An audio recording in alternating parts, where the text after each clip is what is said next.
Bonjour les enfants. Donc on a aujourd'hui une deuxième leçon de révision de la production écrite. Donc du module 3 ayant pour titre Accepter les autres. Notre projet d'écriture, donc je raconte un événement en rapport avec le thème solidarité et je fais parler des personnages. Bien, on va commencer par un petit rappel. Accepter les autres, qu'on a fait lors de la présentation du module, quand on a fait la présentation du module. Donc, on a vu accepter les autres, c'est s'accepter soi-même, les qualités, on va parler des qualités, des défauts, des faiblesses de chacun. Donc, la première chose, la personne doit s'accepter soi-même, doit accepter ses qualités, ses défauts, ses moments de faiblesse. On peut aussi accepter les différences physiques, taille, couleur, culturelles, région et pays, d'opinion aussi. On peut être d'accord avec une personne et ne pas être d'accord avec un autre. Vous savez, les différences culturelles diffèrent d'une région à une autre, d'un pays à un autre, et vous avez les différences physiques, taille, couleur, ainsi de suite. Bien, regardez l'image qu'on a déjà vue. On a un Africain, on a un Asiatique et on a une Européenne. Il y a une grande entente entre eux. Ils sont côte à côte. Bien, donc c'est vrai, ils se diffèrent, mais chacun accepte l'autre. Donc, qu'est-ce qu'on va dire si on récapitule? Il faut accepter les autres, quelle que soit leur taille, leur genre, leur couleur de peau, leur religion, qu'ils soient riches, qu'ils soient pauvres, qu'ils soient handicapés, ou aussi autres différences. Donc, on a vu dans le texte précédent, le petit chose d'Alphonse Daudet, que le petit chose est un petit écolier mal accepté par ses camarades de classe et de son professeur. Donc, on a vu le petit chose est maltraité. Il n'était pas accepté par ses camarades de classe et aussi par son professeur. Ce petit garçon-là, il subit leur moquerie à cause de sa pauvreté et de sa petite taille. Donc ici, le professeur et les élèves n'ont pas accepté la pauvreté de ce garçon-là et aussi de sa taille. Donc, ils n'ont pas accepté les différences. Bien, voilà maintenant la situation. Pendant la récréation, le petit chose s'approche de ses camarades de classe et leur propose de se jouer avec eux. Alors il éclate de rire en lui disant que les pauvres n'ont pas de place dans leur jeu. Vexé, l'enfant se met à pleurer et s'enfuit pour se réfugier dans un coin isolé de la cour de l'école. Une des élèves, Véronique, a observé la scène et décide d'intervenir. Rédige le récit de cette scène en 7 phrases et rapporte le dialogue qui s'est déroulé entre Véronique et ses camarades de classe. Très bien. Maintenant, on va imaginer une suite en produisant un récit dans lequel on va insérer un dialogue. Et voilà la situation de production. Je la répète encore une fois. Pendant la récréation, le petit chose s'approche de ses camarades de classe et leur propose de jouer avec eux. Alors, il éclate de rire en lui disant que les parents n'ont pas de place dans leur jeu. Vexé, l'enfant se met à pleurer et s'enfuit pour se réfugier dans un coin isolé de la cour de l'école. Une des élèves, Véronique, a observé la scène et décide d'intervenir. Rédige le récit de cette scène en 7 phrases et rapporte le dialogue qui s'est déroulé entre Véronique et ses camarades de classe.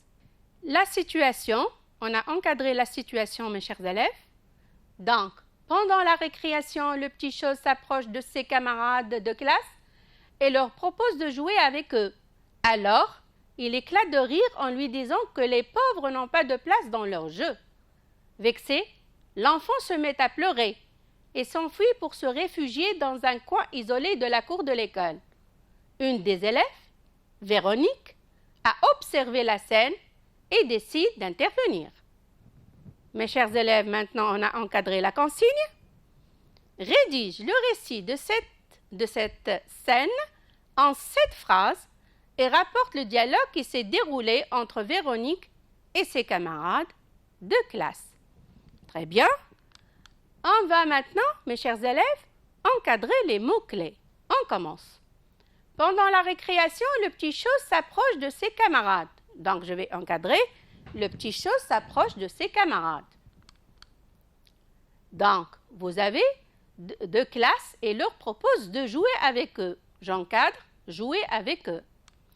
Alors, il éclate de rire. J'encadre, éclate de rire, en lui disant que les pauvres n'ont pas de place dans leur jeu. Les pauvres n'ont pas de place. Vexé, l'enfant se met à pleurer et s'enfuit pour se réfugier dans un coin isolé de la cour de l'école. Donc, il est isolé dans un coin. Une des élèves, Véronique, a observé la scène et décide d'intervenir. Donc, les mots-clés ici qu'on a encadrés, on a le petit chose s'approche de ses camarades, jouer avec eux, éclat de rire, les pauvres n'ont pas de place, vexé, l'enfant se met à pleurer, s'enfuit pour se réfugier, vous avez aussi le mot coin et finalement décide d'intervenir. Donc, ces mots-clés forment les grandes idées de notre texte à produire. Maintenant, on va passer à la consigne. Rédige le récit. Voilà. Donc, on a un récit. On va produire un récit de cette scène en 7 phrases. Voilà. Donc, 7 phrases au moins. Hein. Et rapporte le dialogue qui s'est déroulé entre Véronique et ses camarades de classe. Vous avez ici dialogue. Vous avez 2 mots-clés, récit et dialogue. Très bien, vous savez très bien. Maintenant, voilà. Donc, on va maintenant désigner les interlocuteurs de notre dialogue. On a Véronique et ses camarades. Donc, si je récapitule, donc, on va produire un texte narratif où on doit intégrer un passage dialogué. Le dialogue va être entre Véronique et ses camarades de classe. On revient maintenant, mes chers élèves. On va d'abord analyser la situation et planifier les différentes tâches à réaliser pour répondre à cette consigne. Ça veut dire qu'on va faire le plan. Bien. La première question, quel est le type de texte à produire? On a déjà vu dans la consigne, on a récit, on a dialogue. Donc, qu'est-ce qu'on va produire les enfants? Un récit intégrant des répliques, ou on peut dire aussi un récit intégrant un passage dialogué. La question suivante, de quoi on va parler et de qui on va parler? Très bien. Donc, de quoi on va parler? Du comportement méchant des camarades de classe envers Petit Chose, de l'isolement de Petit Chose, il s'isole dans un coin de la cour, de l'intervention de Véronique, ici, dans de qui on va parler? On va parler du Petit Chose. Qu'est-ce que je vais intégrer, mes chers élèves? Je vais intégrer un dialogue entre Véronique et ses camarades de classe. Donc, n'oubliez pas, on va rapporter les paroles de Véronique, les paroles de ses camarades, sous forme de réplique, sous forme de dialogue. Bien. Voilà la maquette ou la silhouette à produire. Donc, pour réaliser la tâche et produire le récit intégrant des répliques, nous devons respecter le début de l'histoire. Voilà la maquette. Le début de l'histoire, on a 3 parties. Le début de l'histoire. Le dialogue, on doit l'insérer dans la suite ou la partie intermédiaire. Et on a une fin, sans oublier de mettre l'alinéa. Un autre petit rappel, pour réaliser la tâche et produire le récit intégrant les répliques, nous devons respecter les critères de réussite. Ça veut dire pour écrire un texte, le texte demandé, on doit respecter les critères suivants. Je présente le ou les personnages, le lieu ou les lieux et le moment. Ça, on le sait très bien, c'est pour le début de l'histoire. Je respecte l'ordre des événements. J'organise les 3 parties de mon texte, ça veut dire le début, la suite et la fin. J'évite les répétitions en utilisant les mots de remplace, comme on a vu, le petit chose, c'est un garçon, un élève, un écolier, ainsi de suite. J'évite les contradictions et j'intègre un dialogue dans mon récit. Très bien, mes chers élèves.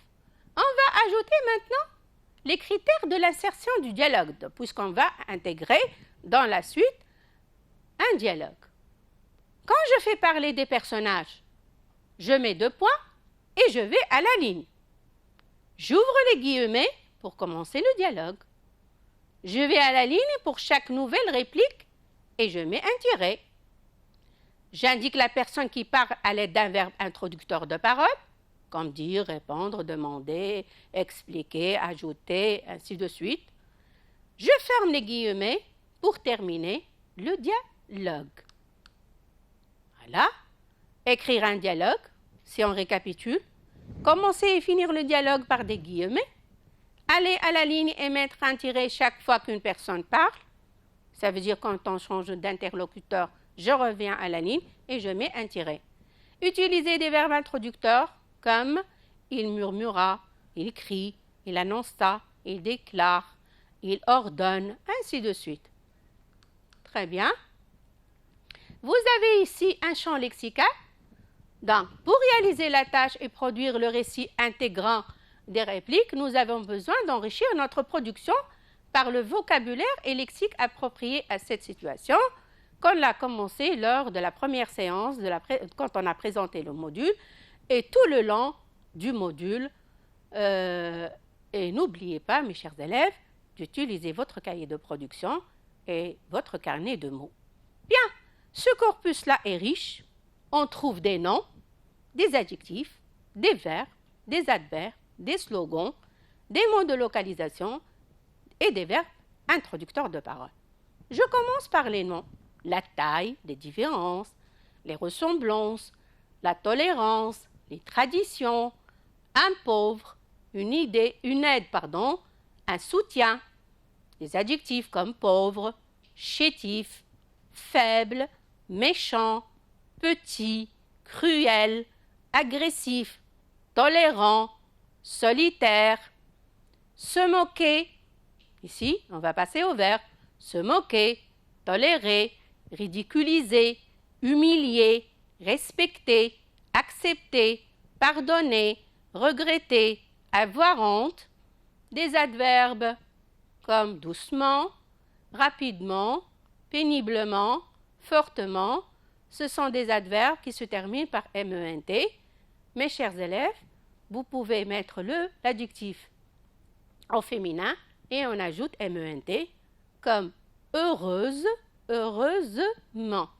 Donc, vous avez des mots de localisation en haut, en bas, à droite, à gauche, à côté d'eux, loin d'eux. Des verbes introducteurs comme répliquer, demander, ajouter, affirmer, dire, expliquer, ainsi de suite. Et vous avez aussi une colonne pour les slogans. On est tous différents, mais égaux. Comme on dit, on se ressemble, mais on est différents. On se ressemble parce qu'on est tous des êtres humains, mais on diffère de couleurs, on diffère de traditions, de coutumes, d'habits, ainsi de suite, mais égaux, puisqu'on est tous des êtres humains. Il faut s'accepter. Très bien. Pourquoi tant de mépris, tant de cruauté? Je peux dire encore, la vie est notre seule richesse. Encore, on peut dire aussi, accepter la différence. C'est accepter qu'un jour, nous-mêmes, on sera différents de ce que nous sommes aujourd'hui. Très bien, mes chers élèves. Maintenant, on va voir ce qu'on peut écrire dans le début Donc, vous voyez le vers ici, c'est l'alinéa. On va annoncer les personnages, le moment et le début de l'événement ou du récit, ou aussi de l'histoire. Vous savez très bien, dans le début, on doit mentionner les personnages, le moment, le temps et le début de l'événement. Pour la suite, donc, qu'est-ce qu'on va voir? On va développer les idées, les grandes idées. Donc, je commence par l'idée numéro 1. Le petit chose veut jouer avec ses camarades. Deuxièmement, réaction de ses camarades. Comment les camarades n'ont pas accepté que le petit chose joue avec eux. Leur moquerie. Je peux parler aussi des propos méchants. Comment ils veulent le vexer aussi. Et on peut ajouter d'autres idées. 3. La réaction du petit chose. Il ne réagit pas. Il se sent humilié. Il se met à pleurer. Il a le cœur brisé. Il s'enfuit. Il se cache loin des yeux moqueurs de ses camarades. Il s'isole dans un coin. Intervention, c'est la 4e idée. L'intervention de Véronique, la fille qui a observé la scène. On va insérer le dialogue. On n'oublie pas les tirets, les guillemets, les verbes introducteurs de parole. Très bien. Petit 1, l'un des garçons, ici on va commencer le dialogue. L'un des garçons justifie les réactions de ses camarades en disant « On n'accepte pas les pauvres. Il est mal habillé. Il ne sait pas jouer. Il a l'air bête. Il pue. On ne l'aime pas. Il ne nous ressemble pas. Il est différent. » Ainsi de suite. Deuxièmement, on va parler des arguments de Véronique pour convaincre ses camarades et les pousser à changer de comportement vis-à-vis du petit chose. On ne doit pas humilier les gens à cause de leur pauvreté. C'est un bon élève.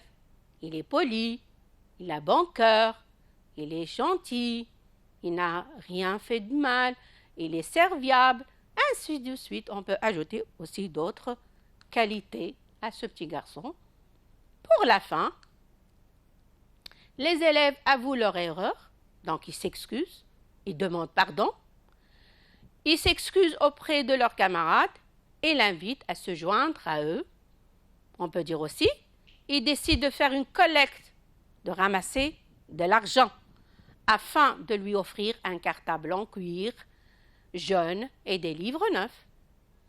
On peut aussi insérer un slogan ou un proverbe sur l'acceptation et le respect des autres.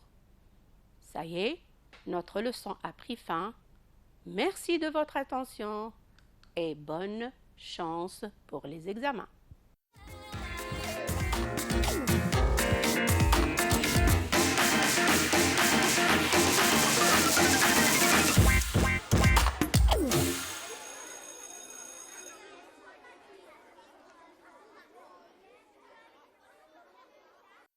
إدارة الفصل وتسيير الدرس زمن الكورونا بالنسبة للأساتذة يتطلب جملة من القواعد الخاصة. نحافظ على قواعد التباعد الجسدي داخل قاعة الدرس وذلك الحركة أمام السبورة دون المرور بين صفوف الطاولات. اعتبار السبورة فضاء عمل الأستاذ دون غيره. تشريك التلاميذ في الدرس من أماكنهم دون مغادرتها. الحرص على تهوية القاعة بشكل متواصل. الحرص على تنظيم حركة الدخول والخروج من القاعة وإليها فرادى وبالتالي مع الحفاظ على التباعد. نحافظ على قواعد التوقي الفردي وذلك استعمال الأستاذ للقلم الخاص به دون غيره. اعتماد مطهر كحولي لفرك اليدين كلما دعت الضرورة لذلك. ارتداء الكمامة أو القناع. أساتذتنا وأولادنا هما راس مالنا.